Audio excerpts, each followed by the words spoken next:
Assalamualaikum warahmatullahi wabarakatuh. Bertemu kembali dengan Bu Surati dalam pelajaran sosiologi. Kali ini kita akan membahas pada pertemuan kedua, yaitu terkait dengan faktor pendorong globalisasi dan faktor yang mempengaruhi dinamika globalisasi. Indikator pencapaian kompetensinya yang pertama yaitu menganalisis faktor pendorong atau penyebab globalisasi, yang kedua menganalisis faktor yang mempengaruhi dinamika globalisasi, dan yang ketiga yaitu menyajikan hasil diskusi kelompok tentang materi faktor pendorong atau penyebab globalisasi dan faktor yang mempengaruhi dinamika globalisasi melalui media PowerPoint atau video sederhana. Tujuan pembelajarannya melalui model pembelajaran simulasi problem based learning atau PBL dengan menggunakan tayangan video, diskusi kelompok, dan slide PowerPoint, peserta didik dapat menganalisis faktor pendorong atau penyebab globalisasi dengan tepat, menganalisis faktor yang mempengaruhi dinamika globalisasi dengan tepat, dan menyajikan hasil diskusi kelompok tentang materi faktor pendorong atau penyebab globalisasi melalui media PowerPoint atau video secara cermat, aktif, kritis, dengan baik.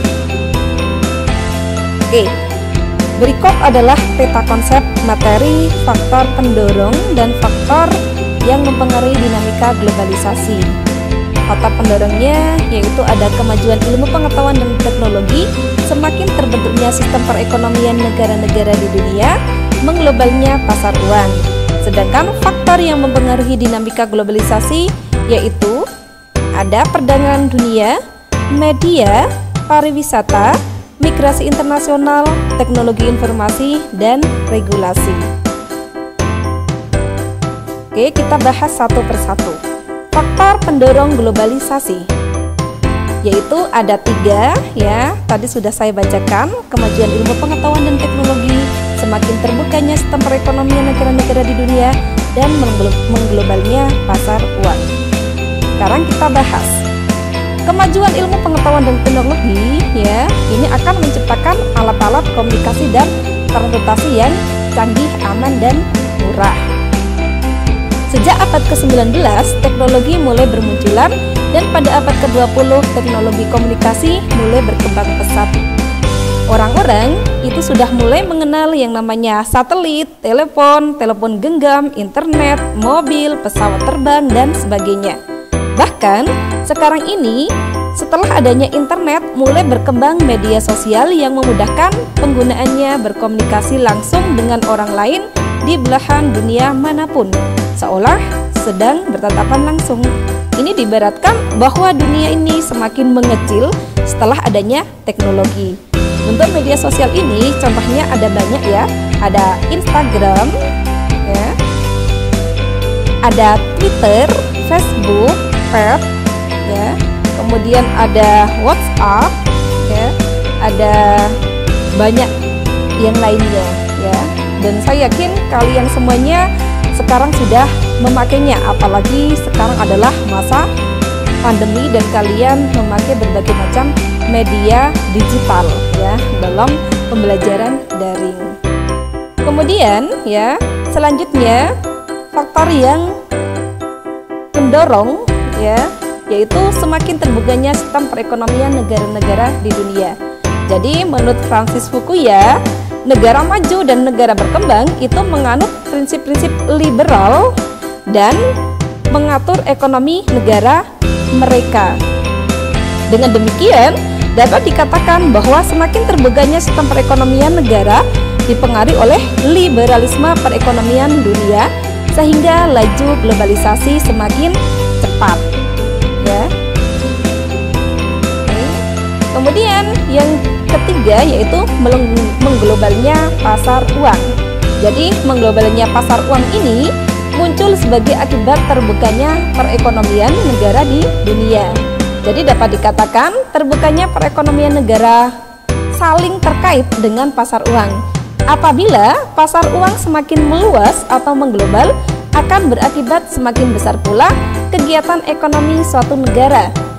Jika semakin liberal perekonomian suatu negara, maka akan semakin cepat pasar itu mengglobal atau pasar uang itu mengglobal. Ya, sungguh luar biasa. Oke, untuk selanjutnya kita akan membahas terkait dengan faktor yang mempengaruhi dinamika globalisasi. Jadi, dalam globalisasi ya, itu ada dinamikanya. Saya yakin kalian sudah paham semuanya apa itu dinamika. Dinamika itu adalah dari kata dinamis yang artinya senantiasa berubah. Nah, di sini yang mempengaruhi perubahan dalam globalisasi itu apa saja? Yang pertama ya, nanti kita akan membahas terkait dengan perdagangan dunia, kedua media, ketiga pariwisata, keempat migrasi internasional, kelima teknologi informasi, keenam regulasi ya. Kita bahas satu persatu. Yang pertama yaitu perdagangan dunia. Dalam sejarah ya, perdagangan menjadi faktor utama penghubung antar kawasan, antar masyarakat, antar entitas politik dan antar budaya. Sejak tahun 1000 Masehi ya, kawasan Asia ini telah terhubung ya oleh jalur perdagangan dengan Eropa, Afrika dan Timur Tengah ya. Perdagangan dunia ini ya dipicu oleh kolonialisme atas bangsa-bangsa non-Eropa, dipicu oleh nafsu untuk memperebutkan monopoli atas beberapa komoditas penting. Maka di sini bangsa Eropa saling berperang dan melakukan ekspedisi militer keluar wilayahnya. Jadi kalau menurut Immanuel Wallerstein ya, sistem dunia berawal dari sistem mini, yaitu moda produksi berburu dan meramu. Kemudian tahap selanjutnya berkembang sistem yang disebutnya sebagai kekaisaran dunia. Nah, di sini ya contohnya adalah kekaisaran Romawi, Cina dan Ottoman. Ketiganya ini memiliki wilayah kekuasaan yang luas, namun hanya bertumpu pada upeti dan pajak dari penguasa wilayah yang dikuasai saja. Maka pada masa tersebut terdapat satu golongan yaitu pedagang. Nah, yang mampu berniaga melintasi batas-batas teritorial kekaisaran. Maka golongan ini yang mampu melakukan akumulasi modal dari keuntungan yang diperoleh. Nah, besarnya kekuatan ekonomi golongan pedagang ini menyebabkan semakin lemahnya otoritas politik para kaisar tadi. Maka golongan pedagang ini secara perlahan bertransformasi menjadi aktor utama dalam sistem dunia yang ditandai oleh ekonomi kapitalisme yang berbasis pada mekanisme pasar. Nah, salah satu ciri dari sistem ini adalah komodifikasi. Apa tadi? Komodifikasi. Nah, hal-hal yang semula tidak bernilai maka kemudian dipoles sedemikian rupa sehingga memiliki nilai guna ya. Hal-hal yang bernilai rendah dikelola dengan cara tertentu agar bernilai tinggi. Nah, demikian seterusnya sehingga perdagangan tidak terbatas kepada komoditas yang memiliki dimensi dan bobot empirik. Sebagai contoh apa? Misalnya Indonesia itu menghasilkan manggis banyak ya, tapi kita tidak mampu mengolahnya, maka kita mengekspor kulit manggis. Nah, ternyata di sana kemudian menjadi bernilai guna, menjadi obat. Nah, ini sebagai contohnya. Oke, selanjutnya adalah yang kedua yang mempengaruhi dinamika globalisasi adalah media. Nah, media menurut Arjun Appadurai memainkan peran sentral karena kemampuannya dalam menyampaikan informasi dan hiburan melalui tayangan audiovisual secara cepat. Nah, di sini para penonton dapat menyaksikan sebuah peristiwa saat itu juga berkat karena adanya teknologi siaran langsung. Nah, media ini sangat mempengaruhi pola pikir ya, nilai norma suatu masyarakat ya. Maka dari itu kita harus dapat memilah atau memfilter media mana yang kemudian baik dan tidak baik ya, atau karena sekarang banyak sekali media yang hoax, maka kita harus mampu untuk memfilternya. Oke, selanjutnya yaitu pariwisata. Nah, pariwisata ini melibatkan pergerakan manusia yang difasilitasi oleh sistem keuangan, sistem transportasi, dan jaringan komunikasi pada skala luas. Nah, orang itu biasanya berkunjung ke suatu tempat ya yang berbeda dengan tempat tinggalnya, tidak hanya nasional, tapi industri pariwisata ini telah berskala internasional. Nah, hal ini menunjukkan bahwa terjadi peningkatan jumlah penumpang yang berpergian dengan sarana transportasi lintas negara. Itu gerbang imigrasi juga memiliki catatan semakin banyaknya arus keluar masuk orang dari satu negara ke negara lain. Nah, kendati jauh ya, lebih singkat dibandingkan dengan migrasi, akan tapi perpindahan orang secara temporer dalam aktivitas pariwisata ini ternyata mampu menggerakkan ekonomi lokal ya.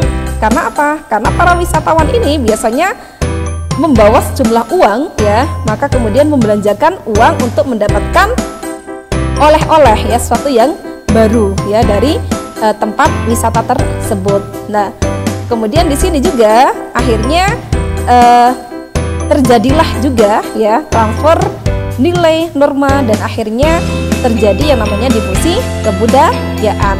Nah, kalau zaman dahulu para wisatawan itu lebih mengandalkan laporan, testimoni, dan catatan perjalanan ya, akan tapi sekarang itu informasi bisa didominasi oleh lisan dan teks ya. Jadi menggunakan banyak teknologi informasi ya, berbasis audio visual ya, kondisi suatu kawasan wisata kemudian bisa digambarkan secara lebih gamblang, dan kita bisa memilah mau ke wisata mana itu bisa melihat dari internet ya, dan kemudian kita bisa memesan tiket, memesan lainnya itu via smartphone atau internet ya. Selanjutnya yaitu migrasi internasional. Migrasi ini memiliki arti penting karena perpindahan manusia secara fisik berarti juga perpindahan nilai, norma, dan kebiasaan-kebiasaan dari tempat asalnya ke wilayah-wilayah baru yang dapat saja memiliki karakteristik yang sangat berbeda. Nah, di sini ya sebagai contoh, imigran dari India ini membawa serta selera kuliner ke tempat baru mereka di Inggris Raya. Nah, sehingga sampai saat ini masakan kari India itu menjadi hidangan penting di meja makan keluarga Inggris. Contoh lain adalah perantau Cina di Amerika mengobati rasa rindu mereka kepada makanan Cina dengan cara membuka rumah makan ya, sehingga di kota New York itu dewasa ini telah ada ribuan restoran Cina. Bisa kalian lihat di sini ya, ada logo McDonald ya, tapi di sini bangunannya itu adalah menggunakan pendekatan Feng Shui. Nah, di sini ya, jadi ada suatu pertukaran budaya ya. Nah, di sini karena akibat tadi migrasi internasional sebagai contohnya. Migrasi ini umumnya dilakukan oleh manusia untuk mencari kehidupan yang lebih baik dibandingkan tempat asal ya. Aspek ekonomi, politik, dan rasa aman menjadi pertimbangan utama para migrasi internasional ini. Kemudian selanjutnya yaitu teknologi informasi. Jadi kini ya, bahwa teknologi informasi ini ya, ini telah menjadi event utama saat ini, apalagi masa daring ini ya. Jadi masa pandemi COVID ya, saya yakin hampir semua orang ya, baik yang bekerja ya maupun yang lagi sekolah ya, itu sekarang mengalami efek ya atau dampak dari teknologi informasi, karena dalam rangka untuk WFH ya dan kemudian sekolah daring itu memanfaatkan teknologi informasi ya. Sekarang banyak sekali ya, maka banyak sekali atau berjamuran para ilmuwan ya yang kemudian menciptakan ada Zoom meeting ya, sebagai contohnya ada Google Meeting ya dan sebagainya, itu sungguh luar biasa ya. Nah, di sini juga ada data ya, ini data terdahulu tahun 2016 ya, saya lihat yang paling bawahnya saja. Antara tahun 2013 sampai dengan tahun 2015 tarif jaringan pita lebar bergerak. Nah, ini ya mengalami penurunan 25% di negara-negara terbelakang ya. Kemudian lihat paling atas, 3,2 miliar manusia kini terhubung oleh internet. Apalagi zaman pandemi COVID ini ya, pasti lebih banyak lagi. Hanya saja saya belum menemukan terkait dengan data yang up to date ya. Kemudian yang keenam yaitu regulasi ya. Jadi faktor yang mempengaruhi dinamika globalisasi yang terakhir yaitu regulasi. Regulasi ini ya dibuat baik oleh satu negara, dua atau beberapa negara maupun organisasi internasional. Pilihan menjadi negara terbuka atau tertutup itu pada dasarnya adalah keputusan politik suatu negara. Nah, sebagai contoh ya, ini baru-baru ini ya, ini ada dalam video, silahkan nanti kalian lihat ya, klik ya. Jadi di sini memperlihatkan bahwa negara Arab yang selama ini mempertahankan tradisi ya bahwa perempuan tidak diperkenankan untuk keluar ya dan mengendarai mobil ya atau kendaraan motor sendiri tanpa didampingi oleh muhrim, akan tetapi dengan adanya perkembangan zaman ya dan efek globalisasi ini, maka kemudian membuat suatu regulasi aturan ya diperbolehkan. Lah ini sebagai contohnya saja ya. Oke ya. Nah, di sini sudah selesai ya materinya, kemudian bisa kalian mencoba latihan soalnya ya di sini, nanti coba kalian kerjakan. Oke. Nah, terima kasih ya, jazakumullah khairan katsiran. Tapi sebelum saya tutup, di sini saya akan menyampaikan terkait dengan surat Al-Hujurat ayat 13 yang ada hubungannya dengan globalisasi. Jadi dalam surat ini menegaskan bahwa dalam mensikapi globalisasi, seorang muslim harus mempunyai sikap takwa. Takwa mempunyai makna seorang muslim harus mempunyai kekuatan dan kemandirian serta ketundukan kepada Allah Subhanahu wa taala dalam keseluruhan tatanan kehidupan. Takwa tercermin dalam kekuatan akidah, kekuatan ilmu pengetahuan, kekuatan ukhuwah dan sinergi serta kekuatan pendidikan dan budaya. Oke, tetap jaga kesehatan ya. Ketemu lagi insya Allah besok dalam pertemuan atau bahasan selanjutnya. Wassalamualaikum warahmatullahi wabarakatuh.